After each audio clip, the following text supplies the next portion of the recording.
Hello guys, स्वागत है आप सभी का एक नए वीडियो में। इस वीडियो के अंदर हम हमारे सब डाउट क्लियर करने वाले हैं। जैसे कि मैंने कल एक वीडियो बनाया था, उस वीडियो के अंदर मैंने बताया था कि ब्रेजिंग करने के टाइम हम कॉपर पाइप के अंदर 5 PSIG प्रेशर डालते हैं, और वो भी नाइट्रोजन का प्रेशर। तो उसके अंदर किसी भाई के डाउट ये थे कि हम 5 प्रेशर डाल के होल्ड कर रहे हैं, लेकिन वो गलत है। एक्चुअली मैंने भी आपको सही तरह से बताया नहीं, और जो बात मैं बताना चाहता था वो आप तक पहुंची नहीं। तो सबसे पहले वही क्लियर करेंगे।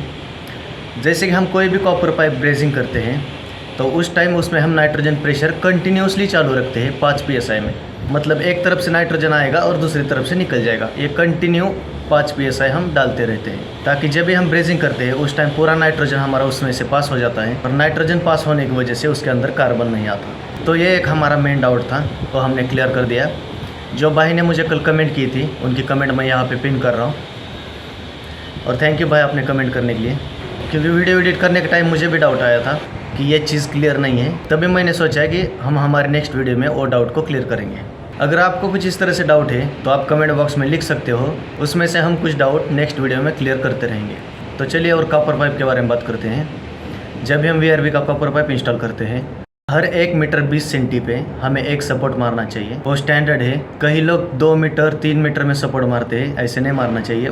अगर हम सपोर्ट को दूर दूर मारेंगे तो पाइप हिलेगी डुलेगी और फ्यूचर में लीक भी हो सकती है।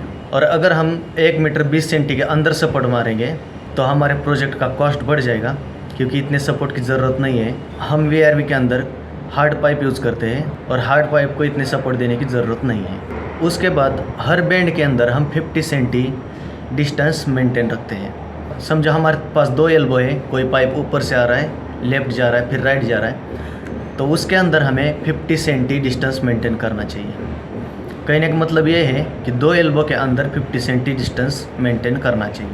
अगर हम ये डिस्टेंस मेंटेन नहीं करेंगे तो ज़्यादा प्रॉब्लम नहीं आएगा, लेकिन उसमें से गैस फ्लो का साउंड आपको बहुत आ सकता है, और फ्यूचर में वो साउंड को हम रिड्यूस भी नहीं कर सकते।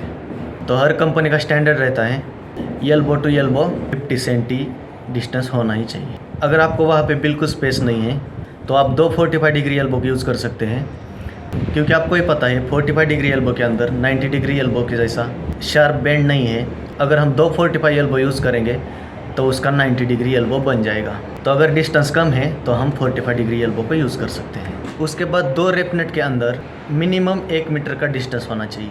तो जब भी आप रेप नट को लगाओगे तो उसके अंदर आपने 1 मीटर डिस्टेंस मेंटेन करना ही होगा। उसके बाद बात करते हैं rep nut to first elbow. अगर रेप नट के बाद आपको एल्बो है तो आपको 50 सेंटी डिस्टेंस मेंटेन करना है, और अगर रेप नट के पहले भी एल्बो है तो वहाँ पे भी आपको 50 सेंटी डिस्टेंस मेंटेन करना है। यह हुआ rep nut to rep nut 1 metre, rep nut to elbow 1/2 metre, और एल्बो टू एल्बो 1/2 मीटर। कई भाइयों के मुझे कमेंट आते हैं कि हमारे मशीन के अंदर ड्रेन पंप है, फिर भी हम यू ट्रैप को क्यों यूज़ करते हैं। तो गाइस, मशीन का जो ड्रेन है वो मोस्टली किसी ख़राब पानी में छोड़ दिया जाता है, गटर में छोड़ दिया जाता है, या किसी बेसिन के पाइप के अंदर उसे कनेक्ट किया जाता है। लेकिन जब भी हम उसे कनेक्ट कर देते हैं, पाइप के अंदर बहुत जेली बन जाती है, और जेली बनने के कारण पाइप के अंदर से स्मेल आता है। और अगर हम यू ट्रैप यूज़ करेंगे तो यू ट्रैप के अंदर कंटिन्यूसली पानी रुकेगा। पानी रुकने की वजह से मशीन का और वो स्मेल का कनेक्शन टूट जाएगा। अगर हम यू ट्रैप को यूज़ नहीं करेंगे तो वो पूरा गंदा स्मेल मशीन के अंदर आएगा, और हमारे मशीन का ब्लोअर उस गंदे स्मेल को रूम के अंदर फेंक देगा। तो इसके लिए हमें यू ट्रैप यूज़ करना ही पड़ता है, चाहे मशीन के अंदर पंप हो या फिर नहीं हो। फिर कुछ भाई के कमेंट आए थे कि हम कॉपर पाइप को कैसे कैलकुलेट करें, या फिर चिलर को कैसे कैलकुलेट करें। तो गाइस, मुझे उसके बारे में पता नहीं है, मैं इंजीनियर नहीं हूँ, मैं एक टेक्नीशियन हूँ।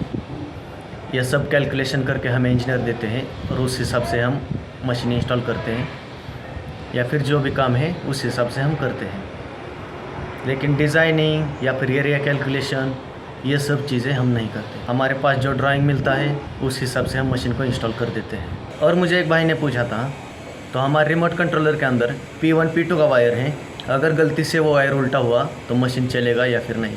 तो गाइस, डाइकिन VRV के अंदर चाहे रिमोट का P1 P2 का वायर हो या फिर कम्युनिकेशन का F1 F2 का वायर हो, अगर आप रेड की जगह पे ब्लैक और ब्लैक की जगह पे रेड कैसे भी लगाएंगे तो वो चलेगा, उसके अंदर कोई भी पोलैरिटी नहीं है। सेम इसी तरह आउटडोर के अंदर है। अगर आउटडोर के अंदर आपने वायरिंग को चेंज कर दिया, रेड की जगह पे ब्लैक और ब्लैक की जगह पे रेड, तो भी चल जाएगा। अगर आपने इंडोर में F1 में ब्लैक लगाया है तो आउटडोर के F1 में आप रेड लगा सकते हो। लेकिन वो वायर उसी जगह पे होनी चाहिए। F1 F2 की वायर F1 F2 में ही होनी चाहिए, P1 P2 की वायर P1 P2 में ही होनी चाहिए। तो चाहे वायर क्यों ना उल्टे हो, फिर भी मशीन चल जाएगा। कॉपर पाइप इंस्टॉल होने के बाद उसके अंदर हम हाफ थिकनेस का इंसुलेशन यूज़ करते हैं। यह इंसुलेशन सिर्फ अंदर की तरफ रहेगा, मतलब छत पे इस इंसुलेशन को हम यूज़ नहीं करते। अभी इंडिया में छत के लिए बहुत बड़ा इंसुलेशन यूज़ किया जाता है। आई थिंक वो 7-8 का है, मुझे कंफर्म पता नहीं है इंडिया में कौन से साइज़ का यूज़ करते हैं। लेकिन हम यहाँ पे हाफ का ही इंसुलेशन यूज़ करते हैं, लेकिन उसके ऊपर क्लॉथ और फोस्टर करते हैं। मतलब जैसे हमारा छत का कॉपर पाइपिंग का काम ख़त्म हो जाएगा तो उसके ऊपर हम एक कपड़ा लपेटते हैं और उसके ऊपर पेंट कर देते हैं। उस वजह से रबर इंसुलेशन का लाइफ बढ़ जाता है और वो कभी ख़राब ही नहीं होता, क्योंकि यहाँ पे गर्मी बहुत है। और अगर हम 7-8 थिकनेस का भी इंसुलेशन यूज़ करेंगे तो भी वो कई सालों के बाद निकल ही जाने वाला है। लेकिन अगर हम उसके ऊपर क्लॉथ और फोस्टर करेंगे तो कभी भी ख़राब नहीं होगा। VRV के कॉपर पाइप के अंदर 2 टाइप होते हैं, एक होता है K टाइप, एक होता है L टाइप। K टाइप की थिकनेस बहुत होती है और हर कंपनी K टाइप ही यूज़ करने के लिए सजेशन करती है, और हमें भी K टाइप ही यूज़ करना चाहिए। L टाइप पाइप की थिकनेस कम होती है और उसकी मार्केट प्राइस भी कम होती है, उस वजह से कई लोग L type copper pipe use करते हैं। लेकिन K type copper pipe use करना चाहिए, क्योंकि यह मशीन हाई प्रेशर पे चलने वाला है और यह प्रोजेक्ट बहुत साल चलने वाला है। और हम पाइप भी कुछ इस तरह से इंस्टॉल करते हैं कि उसे निकालना इम्पॉसिबल टाइप हो जाता है। फर्स्ट टाइम हम अगर स्ट्रॉन्ग पाइप को यूज़ करेंगे तो लीकेज के चांसेस कभी भी नहीं आएंगे और हमें पाइप रिप्लेस करने की ज़रूरत ही नहीं पड़ेगी, क्योंकि जहाँ पे भी VRV इंस्टॉल होता है वहाँ पे पाइप पूरा कंसील्ड हो जाता है। कहीं पे पाइप डिकोर के अंदर चला जाता है, कहीं पे पाइप शाफ्ट के अंदर चला जाता है। तो फ्यूचर में हमें वो पाइप रिप्लेस करने के लिए या फिर लीक ढूंढने के लिए पूरा डिकोर खोलना पड़ता है, पूरा शाफ्ट खोलना पड़ता है। तो उससे बेहतर है K टाइप पाइप को ही यूज़ करें।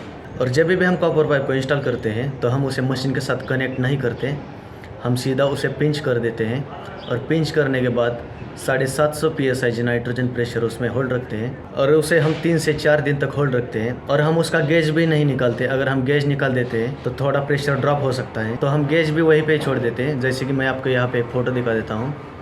हम कुछ इस तरह से गेज वहाँ पे रखते हैं और अगर प्रेशर होल्ड है उसके बाद हम फ्लेयरिंग करते हैं। फ्लेयरिंग होने के बाद 550 PSI हम नाइट्रोजन फिर से उसके अंदर डाल देते हैं, ताकि हम हमारे फ्लेयरिंग को चेक कर सकें। हम पहले फ्लेयर इसलिए नहीं करते, मशीन के अंदर इलेक्ट्रॉनिक एक्सपेंशन है, अगर हम ज़्यादा नाइट्रोजन देंगे तो वो फूट सकता है।